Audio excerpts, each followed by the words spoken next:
Olá, você acompanha comigo agora no programa Mais Saúde de hoje, uma reportagem especial sobre o Dia de Combate ao Colesterol. E no quadro Fala Doutor dessa semana, o assunto também é colesterol.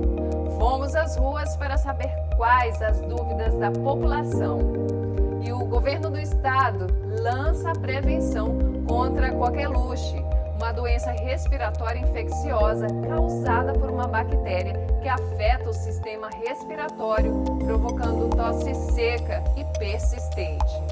No quadro Vacina Sim, fique por dentro dos locais para a aplicação da vacina contra a poliomielite.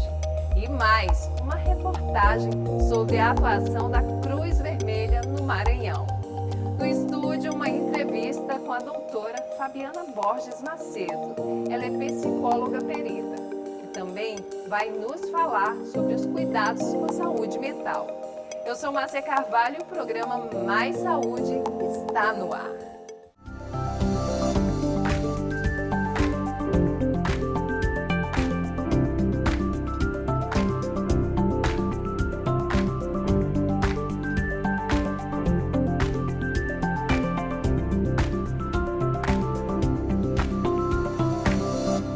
E a gente começa o programa de hoje falando sobre colesterol.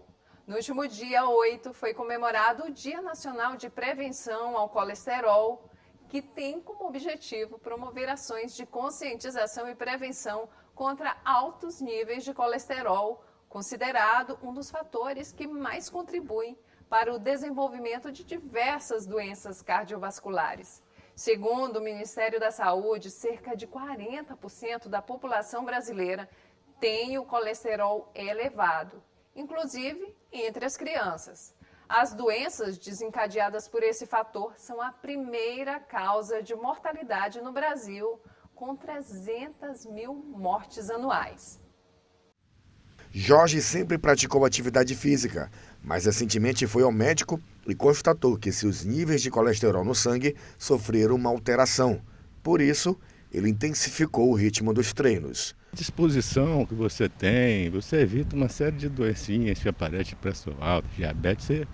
Eu acho que você ganha 1 quilo de saúde toda vez que eu venho aqui e me exercito, corro 2 voltas aqui no rangedor, para mim, me fazendo muito bem. Já este engenheiro sempre realiza caminhadas pela manhã e à tarde. Ele percorre cerca de 3 km por dia para regular as taxas de colesterol no corpo. Está tudo controlado. O meu e o dela é controlado de 15 em 15 dias, 20 em 20 dias. Nós estamos indo ao médico. A gente faz controle dele, porque senão vai embora mesmo. Esta cardiologista alerta que o colesterol elevado não apresenta obrigatoriamente sintomas. Na maioria das vezes, os sinais surgem devido à formação de placas de gordura nas artérias, quando a situação já pode estar avançada. Atividade física é uma das principais partes. Para combater o colesterol, que é o fator de risco que é um, né, dos fatores de risco cardiovasculares, para infarto, para AVC, mas não somente ela. A alimentação saudável com a diminuição de gorduras ruins, né, gorduras presentes principalmente em carnes, em alimentos embutidos, industrializados, isso deve ser diminuído na alimentação e introduzido gorduras boas, presentes principalmente no abacate, nas nozes, nas castanhas. Só que depende da quantidade, né, que o paciente come. No azeite também. Se ele usar muito essas gorduras boas, se ele exagerar, o colesterol dele vai subir também. Dados do Ministério da Saúde apontam que 40% da população brasileira tem níveis elevados de colesterol.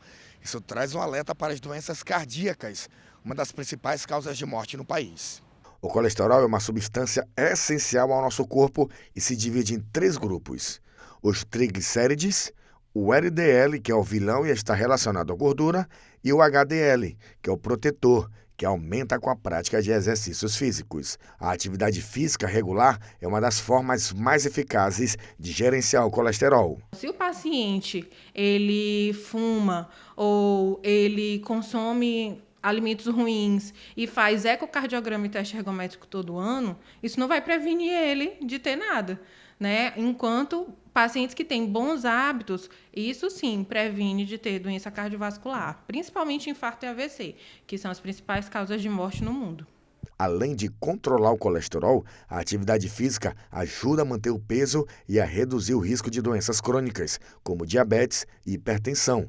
É o caso de Claudete, que percorre cerca de 40 km por dia em sua bicicleta. Praticar atividade física é tudo, né? É vida, é saúde. Aqui a gente adquire bastante resistência, vigor, né? E a saúde tem que estar lá em cima, porque do jeito que as coisas andam, o dia a dia não é fácil. Vida. Eu, principalmente, que sou cardíaca, para mim isso é tudo.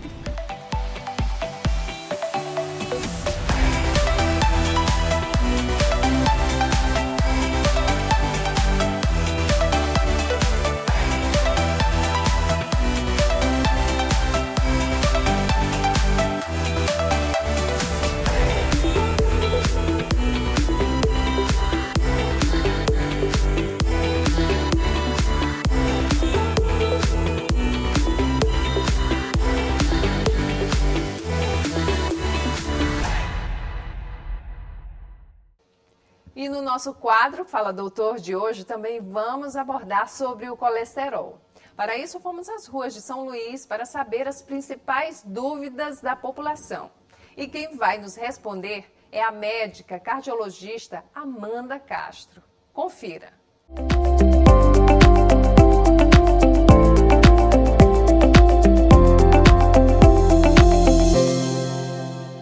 Queria saber quais os riscos do colesterol alto. O colesterol alto, ele é gordura, né? O colesterol é gordura. Então, ele está na gênese das placas de gordura que estão dentro das artérias do nosso corpo e podem acontecer em qualquer lugar. Podem acontecer no coração, dando infarto, no cérebro, dando AVC, em qualquer artéria, nas artérias da perna, causando a doença arterial periférica, que pode levar a trombose, a amputação nos piores estágios. Então, assim, é uma doença, essa doença a gente chama de aterosclerose, quando tem o acúmulo de placas de gordura nas artérias. E ela causa doenças muito importantes que podem deixar sequelas irreversíveis para o paciente. Só alimentação e atividade física podem baixar o colesterol? Sim, só que essa é uma pergunta que a gente também tem que relativizar. A atividade física e alimentação saudável conseguem baixar sim o colesterol, mas alguns pacientes precisam de uma porcentagem maior, né, para baixar mais o colesterol. Então a gente precisa potencializar essa diminuição do LDL com o uso dos medicamentos também. Mas a atividade física e a alimentação saudável, elas conseguem baixar. Doutora, quando que a medicação entra para melhorar o colesterol? Outra pergunta que a gente responde, que também depende do risco cardiovascular de cada paciente, porque aí é o ponto de partida para a gente saber o valor que o LDL, que é o colesterol ruim, tem que ficar. Se for um paciente de baixo risco, cardiovascular, avaliado, né, pelas calculadoras de risco que o cardiologista faz, essa avaliação no consultório, ele pode ter um colesterol alto. A gente institui medidas, inicialmente, atividade física, perda de peso, controle de alimentação e reavalia esse paciente em 6 meses. Se for um paciente que tem um risco maior, isso tem que ser avaliado com menos tempo, idealmente em 3 meses. E repetir o valor, né, do colesterol para saber quanto que tá. Se o valor do colesterol continuar alto ou não atingir a meta, depender do score de risco, a gente precisa conversar com esse paciente para introduzir medicamentos. Alguns pacientes a gente já precisa introduzir medicamentos na primeira oportunidade, principalmente quando o LDL, que é o colesterol ruim, está acima de 190, que já é um valor considerado para alto risco cardiovascular. A partir de quando o colesterol pode apresentar perigo à saúde? Essa é uma ótima pergunta e a gente precisa responder tanto com base no valor do colesterol quanto com base no tempo de exposição. Não somente o valor alterado do colesterol pode representar um risco, a depender do risco cardiovascular independente de cada paciente isoladamente, mas também o tempo de exposição. Às vezes o paciente tem um colesterol um pouco mais alto, mas ele tem um colesterol alto por pouco tempo. Mas às vezes ele tem um colesterol apenas 10 a 20% mais alto, mas ao longo de 20, 30 anos. Então isso também é perigoso. Não só o valor, mas também o tempo de exposição. E o valor depende do risco cardiovascular de cada paciente.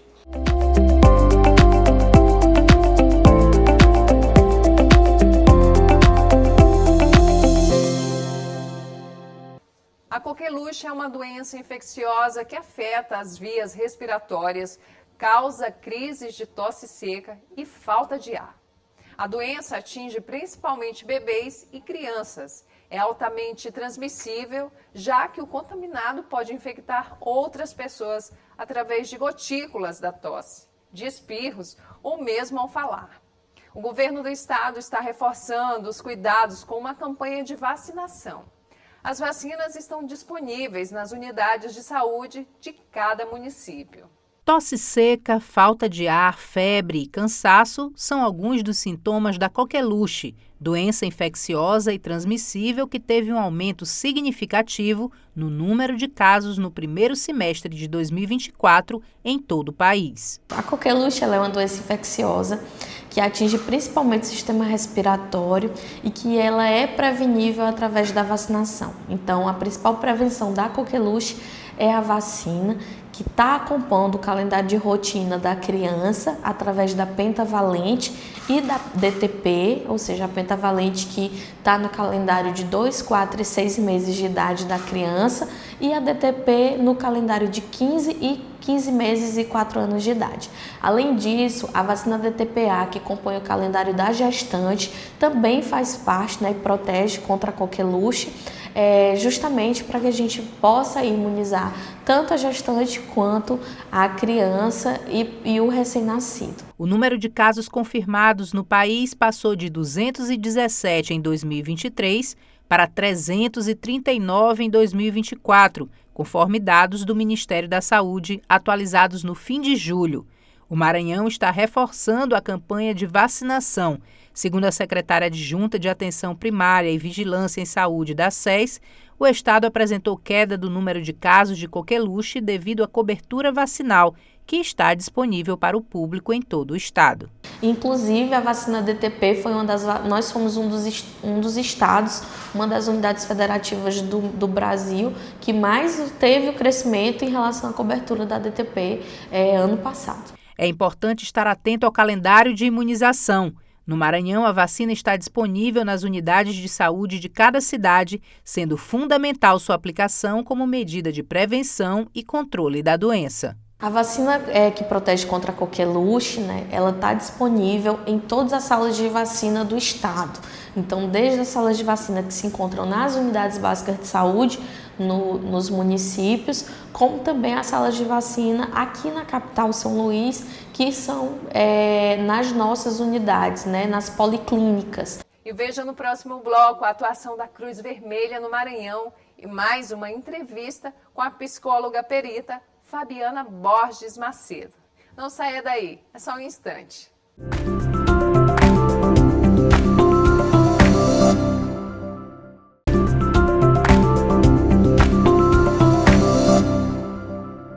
Acompanhe agora os locais das principais unidades de saúde que a vacina contra a poliomielite está disponível. No nosso quadro Vacina Sim.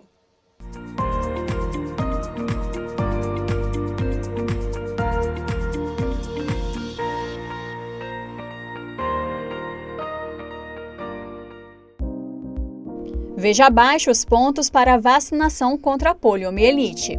Em São Luís, na Policlínica Cidade Operária, Vinhais e Vila Luizão, funcionam das 8 da manhã ao meio-dia, durante a semana e aos sábados. Já no Hospital Aquiles Lisboa, funciona das 8 da manhã às 6 horas da tarde. Já no interior do estado, funciona em todas as unidades básicas de saúde. Para se vacinar, é necessário apresentar um documento oficial com foto e a carteira de vacinação.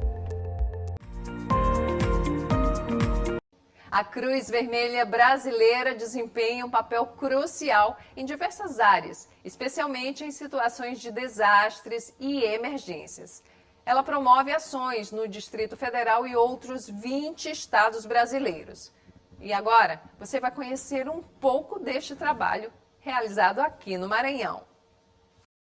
Com a missão de aliviar o sofrimento de milhares de pessoas, proteger a vida e a saúde, garantindo respeito à população, a Cruz Vermelha desenvolve um papel essencial no estado. A importância da Cruz Vermelha não é no estado, mas sim humanitariamente, para a população do Maranhão.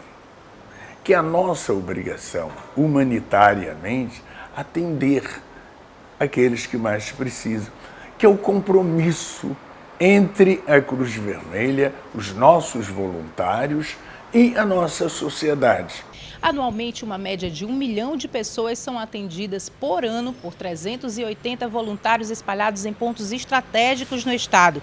Aqui na sede, na capital, são cursos, palestras, oficinas e muitas distribuições de alimentos oferecidas pela Cruz Vermelha do Maranhão. Nós temos convênio com as universidades e podemos levar os alunos para apoiar as nossas campanhas de atendimento, com que enfermeiros, médicos, exames de glicemia, exames de hepatite B, C, verificação de pressão, enfim, um sem número de atendimento. Em Balsas, 30 voluntários concluíram recentemente o curso de técnico em enfermagem. Eles estão preparados para lidar com adversidades e ajudar a comunidade na região. Em Balsas, nós temos 30 famílias, onde dessas famílias, 30 pessoas fazem o curso técnico de enfermagem gratuito, não pagam absolutamente nada.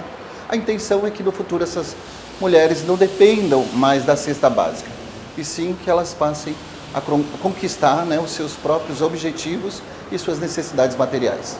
A organização é reconhecida por oferecer ajuda em situações de emergência como desastres naturais. Recentemente, a Cruz Vermelha arrecadou milhares de toneladas para o Rio Grande do Sul e ganhou destaque na Assembleia Legislativa. Da tribuna da Alema, o deputado Miltinho Aragão parabenizou a atuação da Cruz Vermelha e chamou a atenção para um grande desafio da organização, a necessidade de melhorias na estrutura da sede. Irei reivindicar ao governo do estado do Maranhão que possa ajudar, na melhoria da sua sede, que fica lá no Monte Castelo, que precisa vir de perto, que precisa de ser ajudado para poder dar mais qualidade no atendimento e ajudar mais pessoas de todo o Maranhão. Portanto, fica esse registro da minha alegria e de registrar o trabalho gigante que esta entidade faz em favor do povo do Maranhão e do Brasil. O presidente da Cruz Vermelha Brasileira no estado diz que realmente é desafiador manter a estrutura da sede, mas a vontade de persistir e ajudar é ainda maior. É um desafio reformar essa casa. É um desafio. Aquele que se juntar a outros para fazer isto vai ser um grande orgulho, um grande respeito. E no programa de hoje, a nossa entrevista é com a doutora Fabiana Borges Macedo. Ela é psicóloga perita e vai falar sobre os principais cuidados com a saúde mental. Seja muito bem-vindo ao programa Mais Saúde. Olá, Márcia, é uma satisfação imensa estar aqui com vocês e vamos ver o que a gente pode destrinchar sobre todo esse assunto de saúde mental. Saúde mental está em evidência. A Organização Mundial de Saúde diz que o conceito é um conceito amplo e eu queria que você começasse explicando o que significa a saúde mental. Bom, a saúde, ela é uma questão quando a gente está num funcionamento bom, harmonioso, inteligente, na qual a gente pode até administrar melhor as nossas condutas com o meio em que a gente vive e, em principal, conosco mesmo. Nós temos 3 tipos de saúde, a saúde mental, fisiológica e a biológica. E nesse sentido de saúde mental, a gente vai estar elencando sentimentos, emoções, funções cognitivas e funções executivas. E aí a gente pensa em saúde mental, se você não está bem, se a sua saúde mental não está em dias, pode afetar também na sua saúde física. De que forma? Isso, então, no dia a dia, é a primeira pessoa com quem a gente se comunica. Somos nós mesmos, né? Então, vamos acordar, vamos despertar para o mundo. O primeiro momento é o meu silêncio, o meu estar comigo, essa conduta de estar comigo. O que acontece quando a gente está elencando para ir para o mundo lá fora? Vou levantar da cama, por exemplo, né? O que acontece? Eu preciso perceber quais são os meus pensamentos em primeiro ponto, o que eu estou percebendo desse mundo todo.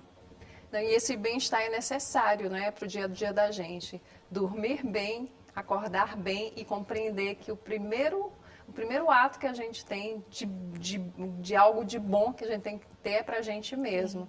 Agora, a saúde mental está em evidência, a gente tem falado muito, ouvido muito falar em saúde mental. Em uns tempos atrás se procurava cuidar do remédio para aquela dor que a gente sentia. E a gente sabe que essa dor, como você falou, né, ela pode ser também pode acontecer em razão de algo que é muito mais das relações sociais, da forma como a gente, né, lidar com as emoções no dia a dia. A questão do remédio, aquele remédio que o psiquiatra passa para reverter quadros de ansiedade, de depressão, ele sempre é a primeira opção mais certa, mais correta? Como é que funciona isso? Bom, existe uma base que se chama eu dar conta do que está realizando a minha motivação psicológica. Então, quando a gente fala em motivação, em mover-se para o mundo, na qual eu acredito que está intrínseco os meus valores, eu tenho que primeiro me conhecer. Então, a gente pode procurar o psicólogo, o terapeuta ocupacional. Doutora, quem realiza estudos voltados especificamente para a saúde mental? Tem um tabu aí, no meio dessa história também tem um tabu, não é? Primeiro procurar o especialista correto, não é? Qual especialista? A gente tem quem trata de saúde mental, é o médico, que, lógico, formou-se em medicina e depois fez a residência em saúde mental, ou o psicólogo, né? Então, assim, se eu gosto de me conhecer, se é necessário me conhecer, eu posso me conhecer nas sessões de psicologia, através da psicoterapia ou através da psicometria. Psique é mente, metria aferir, que aí vem as avaliações psicológicas, aptidões específicas, avaliações para piloto, avaliações para porte de arma, inclusive as avaliações neuropsicológicas. E em casos mais extremos, as avaliações voltadas para perícias judiciárias, né? Que como é que eu tenho esse acesso? Eu posso ter esse acesso de forma particular, de forma gratuita nas nossas redes SUS, ou até mesmo quando é indicado por algum juiz, numa causa mais extremista. Doutora, quem eu busco, psicólogo ou psiquiatra? Olha, a ordem dos fatores vai muito de sua própria escolha, né? Agora, quem faz a avaliação científica respaldado por lei federal e científica, a quem qual é a profissão que está realmente nesse escopo benéfico para realizar e tem essa chancela? Somos nós, os psicólogos. Quando a gente fala de psicólogo perito, é porque vai estar fazendo essa avaliação de forma comprovatória, de um exemplo em nível de depressão, nível de ansiedade, vulnerabilidade, estabilidade emocional. Tem teste para tudo, inclusive para amabilidade. Né? Quais são os principais sinais? Quando é que chegou a hora que você entende que, olha, eu estou precisando procurar um especialista na área de saúde mental? Primeiro o psicólogo, depois o psiquiatra, independente da ordem. Qual é o sinal, assim, de alerta? O sinal de alerta é quando você tem, eu diria que tem alguns. Por exemplo, se eu fico rotineiramente só voltada naquele ponto, vira e volta, eu penso na Márcia Carvalho e eu fico naquele ponto. E eu tenho que corresponder o que a Márcia deseja de mim. E aquilo vai me tirando tempo. Quando a gente tem pensamentos repetitivos de uma certa situação, é interessante buscar o profissional que ele estudou o quê? Pensamento, sentimento, função cognitiva, executiva, como foi colocado. Então, assim, qual o momento em que eu busco? Ao meu ver, eu acho que todo mundo deveria se conhecer um pouco. É o primeiro ponto, né? Se conhecer. Mas tem um momento que essa coisa esse pensamento repetitivo, essa angústia, ela chega no nível que a pessoa às vezes não consegue sequer, né, tomar uma atitude ou sair da cama, né? Você, para se conhecer, às vezes você precisa procurar esse profissional, mas tem aquela hora assim que não tem como, né, você deixar isso para trás. E aí, assim, aquela coisa de chorar demais ou ficar ansioso demais, são sinais? Então, chorar é normal. o homem chorar é normal, a mulher chorar é normal, nós somos dotados de emoções, de sentimentos.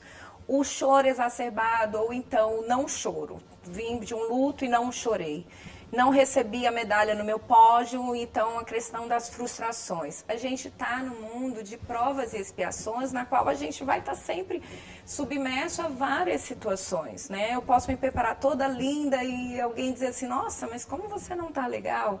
Então, assim, o que acontece? Quando a gente vai para a terapia, o psicólogo ele é uma bússola norteadora e vai buscar identificar a harmonização intrínseca com a motivação psicológica, seja para você ali na cognitiva comportamental, por exemplo, eu quero atingir determinado ponto, quais são as tarefinhas que eu devo executar para chegar, quais são os degraus que eu devo chegar. Então, Márcia, é de suma importância a gente buscar ter um discernimento para não chegar naquela faixa, naquela zona já de perigo. Aí eu vou procurar na zona de perigo, porque às vezes a gente pode simplesmente transcorrer por um cenário de brandura, né? Então, assim, os CAPs, que são hospitais dias, os institutos psiquiátricos, os consultórios particulares, né? Hoje tem muita telemedicina, então tem telepsicologia. Então, assim, qual é o momento em que eu deva me conhecer? É no momento em que você acha, ou principalmente que você não acha que precisa. Estou ali tão enclausurada, mas você não procura um psicólogo. E aí existe algo que eu acho fenomenal falarmos num programa de saúde. Você não quer fazer terapia, você não quer ir toda semana ao psicólogo, ou de 10 em 10 dias, faça uma avaliação. É científico, você vai ao consultório, você vai fazer a bateria de testes psicológicos. E daí, então, ali vai ter o percentil. Já pensou? Fabiana, tem como eu aferir qual é a quantidade de depressão que eu tenho? Tem. Dá para fazer essa todo medição? Tipo de avaliação. Raciocínio, percepção, memória, inteligência.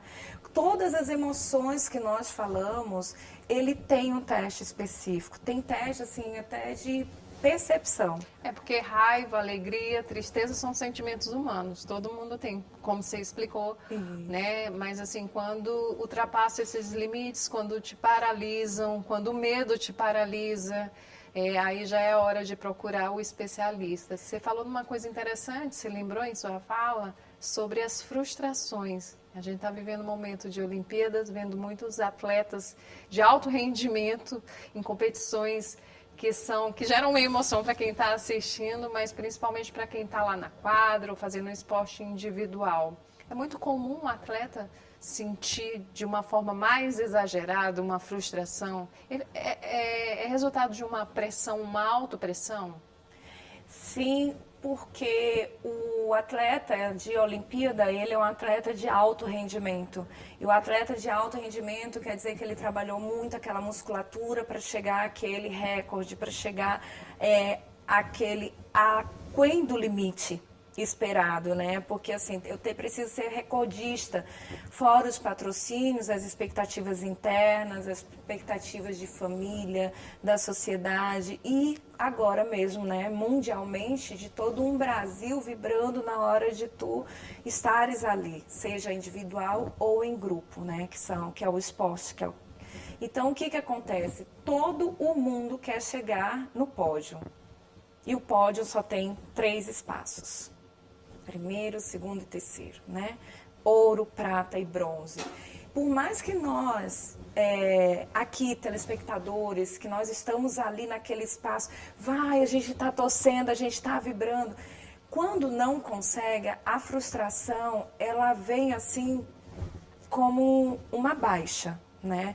Então, assim, ele vai à baixa e daí por isso que é importante não só os atletas de alto rendimento trabalhar os músculos, mas também o músculo do cérebro e também as emoções e sentimentos. Então, a psicologia do esporte, ele vai tratar justamente isso, da motivação emocional, da motivação psicológica, da motivação e trabalhar o não, que são as perdas, né? E essas perdas, elas para serem sentidas diante de tantas câmeras, diante de todos os detalhes, né?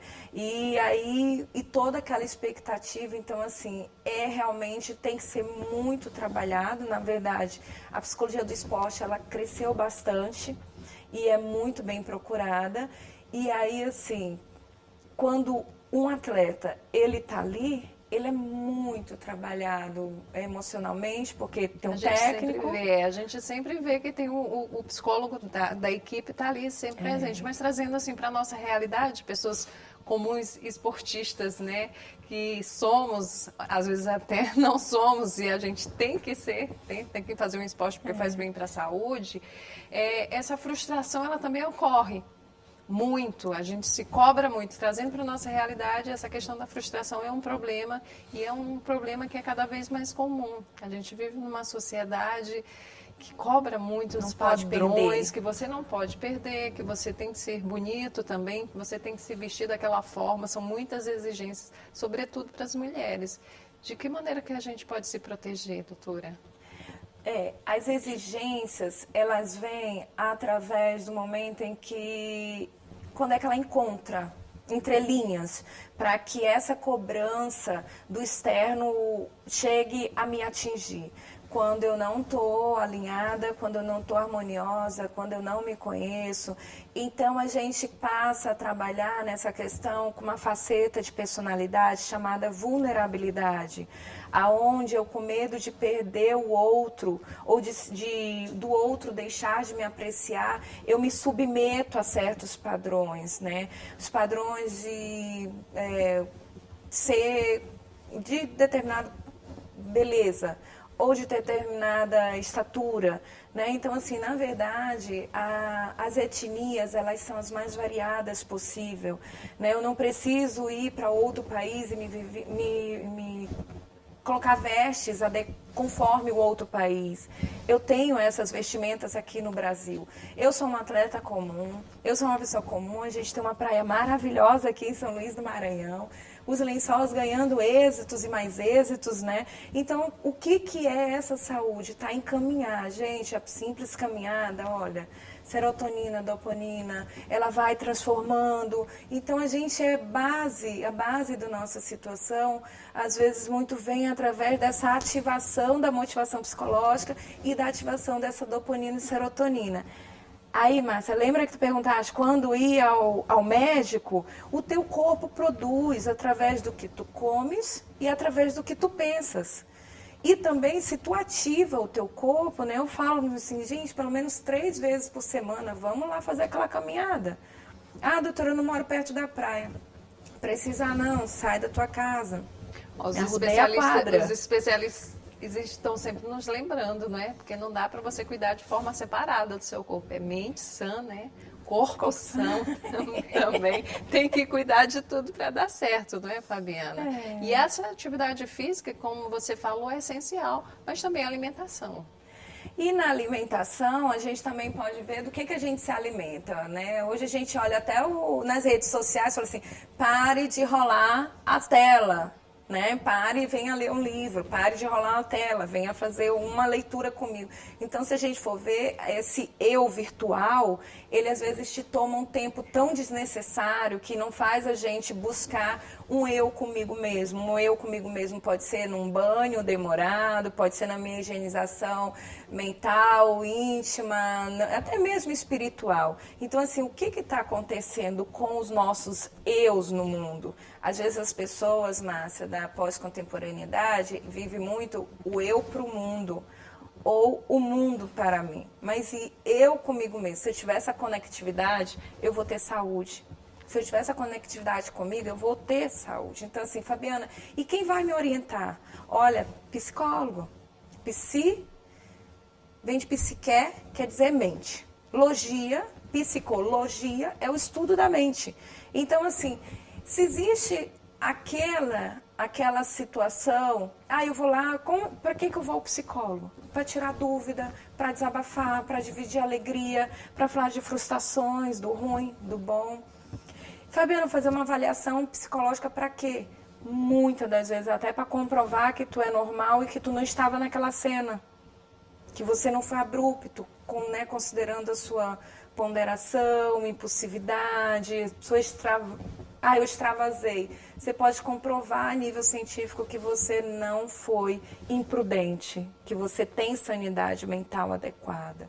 E é um serviço que já está mais acessível, não é? Antigamente, como não se buscava tanto esse serviço, não se entendia a necessidade, né, de um cuidado maior com a saúde mental.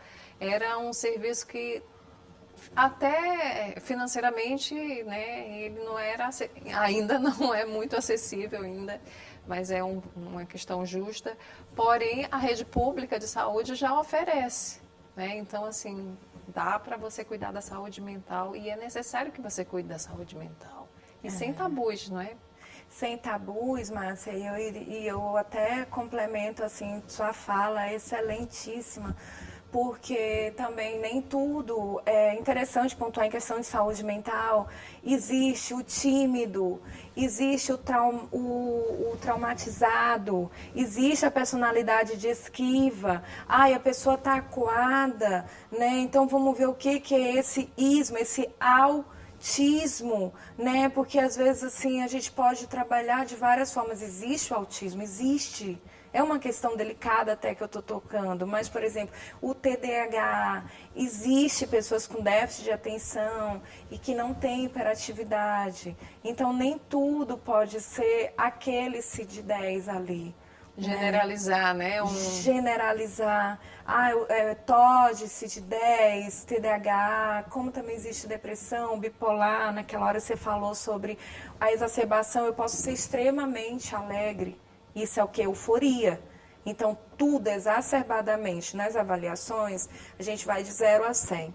Tudo exacerbadamente, ou para mais ou para menos, não vai legal.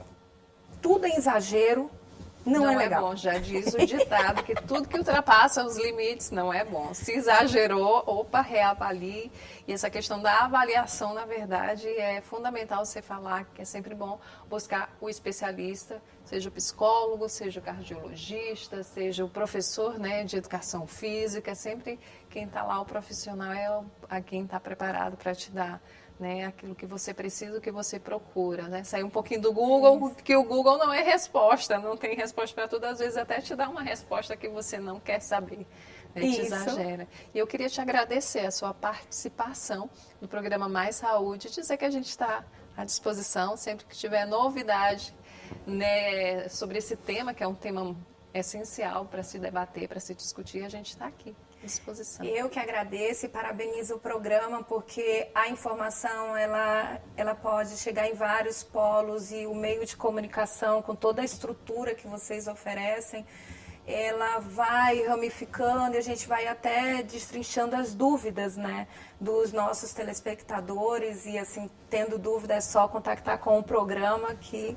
a gente vai buscar corresponder da melhor forma para poder ter essa harmonização. Muito obrigada. Obrigada. Esse foi o nosso programa Mais Saúde de hoje. Para você, um bom início de semana. E a gente se encontra no próximo domingo, às 9 da manhã.